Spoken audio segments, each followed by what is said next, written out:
അങ്ങനെ ഏതാനും ദിവസത്തെ കാത്തിരിപ്പിന് ശേഷം നമ്മുടെ സ്മാർട്ട് ഡ്രൈവിംഗ് ലൈസൻസ് നമ്മുടെ കൈകളിലേക്ക് എത്തിച്ചേർന്നിരിക്കുകയാണ്. ഇത് എങ്ങനെ അപ്ലൈ ചെയ്യാമെന്നുള്ള വീഡിയോ എല്ലാം ഞാൻ എൻ്റെ യൂട്യൂബ് ചാനലിൽ ഇട്ടിട്ടുണ്ടായിരുന്നു. ആ ഒരു സമയത്ത് തന്നെ പലരും ചോദിച്ചിട്ടുണ്ടായിരുന്നു, കാർഡ് കിട്ടിയോ എന്നൊക്കെ ഒത്തിരി പേര് എന്നോട് ചോദിച്ചിട്ടുണ്ടായിരുന്നു. അപ്പോൾ അവസാനം നമുക്കിവിടെ കാർഡ് കിട്ടിയിട്ടുണ്ട്. കാർഡ് എങ്ങനെ ഇരിക്കും, ശരിക്കും സ്മാർട്ട് തന്നെ ആണോ എന്നുള്ളതെല്ലാം നമുക്കിത് അൺബോക്സ് ചെയ്യുന്നതിലൂടെ നമുക്ക് നോക്കാം. ഇതെനിക്ക് സ്പീഡ് പോസ്റ്റ് വഴിയാണ് കൊറിയറായിട്ട് കിട്ടിയിട്ടുള്ളത്. അപ്പോൾ അതിൻ്റെ ഇത് അയച്ച സമയത്ത് തന്നെ ട്രാക്കിംഗ് ഡീറ്റെയിലും മറ്റു കാര്യങ്ങളെല്ലാം തന്നെ നമുക്ക് SMS ആയിട്ട് ലഭിച്ചിട്ടുണ്ടായിരുന്നു. ഇനി നമുക്കിതൊന്ന് അൺബോക്സ് ചെയ്യാം. അതിന് മുന്നേ തന്നെ നമുക്കിത് നോക്കാം. ഇത് കൊറിയർ വന്നിരിക്കുന്ന തേവരയിൽ നിന്നാണ് വന്നിട്ടുള്ളത്. നമ്മുടെ മോട്ടോർ വെഹിക്കിൾ ഡിപ്പാർട്ട്മെൻറ്റിൻ്റെ തേവര ഓഫീസിൽ നിന്നാണ് നമുക്കിത് കൊറിയറായിട്ട് ലഭിച്ചിട്ടുള്ളത്. ഇനി നമുക്കിതൊന്ന് അൺബോക്സ് ചെയ്യാം. ഞാൻ ജസ്റ്റ് ഓൾറെഡി അൺബോക്സ് ചെയ്ത് വെച്ചതാണ്. ഇത് അൺബോക്സ് ചെയ്യുന്നതിലൂടെ തന്നെ നമ്മുടെ മോട്ടോർ വെഹിക്കിൾ ഡിപ്പാർട്ട്മെൻറ്റിൻ്റെ ഒരു ലെറ്റർ ഇതിൻ്റെ കൂടെ തന്നിട്ടുണ്ട്. ആ ലെറ്ററിനകത്താണ് നമ്മുടെ കാർഡ് ഇവർ വെച്ചിട്ടുള്ളത്. അങ്ങനെ ഇതാണ് നമ്മൾ ഏറെ ആകാംക്ഷയോടെ കാത്തിരുന്നിട്ടുള്ള നമ്മുടെ സ്മാർട്ട് ഡ്രൈവിംഗ് ലൈസൻസ് വരുന്നത്. ഇത് ഒറ്റ നോട്ടത്തിൽ തന്നെ നോക്കുമ്പോൾ നമുക്ക് കാണാവുന്നൊരു മാറ്റം എന്ന് പറയുന്നത്, ഇതിൽ ചിപ്പ് എന്ന് പറയുന്ന സംഭവം ഇതിൽ കാണാനില്ല. സാധാരണ എല്ലാവരും തന്നെ ആ ചിപ്പുള്ള ഒരു സ്മാർട്ട് കാർഡ് ആയിരിക്കുമെന്നാണ് പ്രതീക്ഷിച്ചിട്ടുണ്ടായിരുന്നത്. അത് നമുക്ക് ഈ കാർഡിൽ കാണുന്നില്ല. ഇത് ജസ്റ്റ് ഒരു PVC കാർഡ് മാത്രമായിട്ടാണ് നമുക്കിവിടെ കിട്ടിയിട്ടുള്ളത്. ഇനി ഈ ഒരു കാർഡിൽ 7ഓളം സെക്യൂരിറ്റി ഫീച്ചേഴ്സ് ഉണ്ട് എന്നാണ് മോട്ടോർ വെഹിക്കിൾ ഡിപ്പാർട്ട്മെൻറ്റ് പറഞ്ഞിട്ടുണ്ടായിരുന്നത്. അതിലൊരെണ്ണമാണ് ഇതിൻ്റെ അകത്തോടെ കാണുന്ന ഈ ചെറിയ ചെറിയ ലൈനുകൾ കാണുന്നത്. ഇതെല്ലാം ഡ്യൂപ്ലിക്കേറ്റ് ചെയ്യുന്ന സമയത്ത്, വ്യാജമായിട്ടൊക്കെ നിർമ്മിക്കുന്ന സമയത്ത് അങ്ങനെ ചെയ്യാൻ കഴിയില്ല എന്നൊക്കെയാണ് പറയുന്നത്. അതുപോലെ തന്നെ ഇതിൽ ചെറുതായിട്ട് രേഖപ്പെടുത്തിയിട്ടുള്ള കേരള ട്രാൻസ്പോർട്ട് ഡിപ്പാർട്ട്മെൻറ്റ് എന്നൊക്കെ പറഞ്ഞിട്ട് വളരെ ചെറുതായിട്ട് മൈക്രോ പ്രിൻറ്റിങ് നടത്തിയതും കാണാം.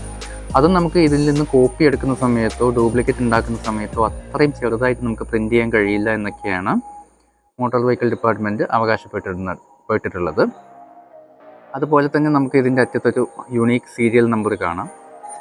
അതുപോലെ ഇതിൻ്റെ പുറകുവശം നോക്കുകയാണെങ്കിൽ ഇവിടെ നമുക്കൊരു QR കോഡ് കാണാം. അതുപോലെ 7ഓളം ലെയേഴ്സ് ഉള്ളൊരു MVDയുടെ എംബ്ലം നമുക്കിവിടെ കാണാവുന്നതാണ്. ഹോളോഗ്രാം കാണാം. പിന്നെ അതുപോലെ തന്നെ ഒപ്റ്റിക്കൽ വേരിയബിൾ ഇമേജ് ആയിട്ടുള്ള ഒരു ഇന്ത്യയുടെ ഒരു ഭൂപടം കാണാം. അത് നമുക്കിങ്ങനെ ചരിക്കുന്ന സമയത്തെല്ലാം അതിൻ്റെ കളർ നമുക്ക് ചേഞ്ച് ആവുന്നതായിട്ട് കാണാം. പിന്നെ ഇതിനകത്ത് തന്നെ MVDയുടെ ഒരു ലോഗോ അവർ എംബോസ് ചെയ്ത് വെച്ചിട്ടുണ്ടെന്നാണ് പറയുന്നത്. അതായത് നമുക്ക് UV ലൈറ്റിൻ്റെ സഹായത്തോടെ മാത്രമേ നമുക്ക് ആ ഒരു എംബ്ലം കാണാൻ പറ്റുള്ളൂ.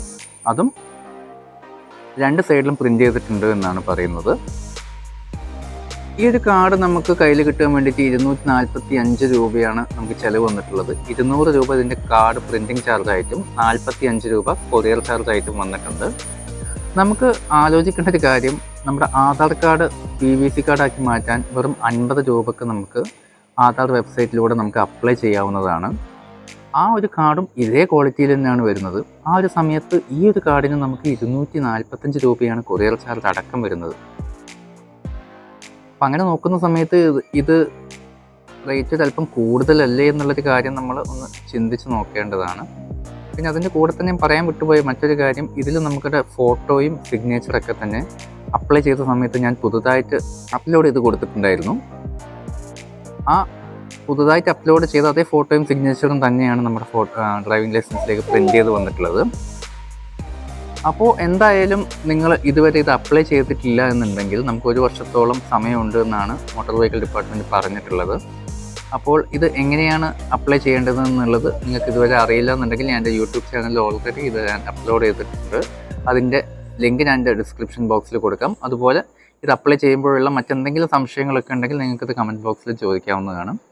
അപ്പോൾ ഇതുപോലുള്ള മറ്റ് യൂസ്ഫുൾ വീഡിയോകൾക്കായിട്ട് എൻ്റെ ചാനലൊന്ന് സബ്സ്ക്രൈബ് ചെയ്ത് സപ്പോർട്ട് ചെയ്യാം. അപ്പോൾ ഇതുപോലെ മറ്റൊരു വീഡിയോ ആയിട്ട് നമുക്ക് വീണ്ടും കാണാം. ബൈ.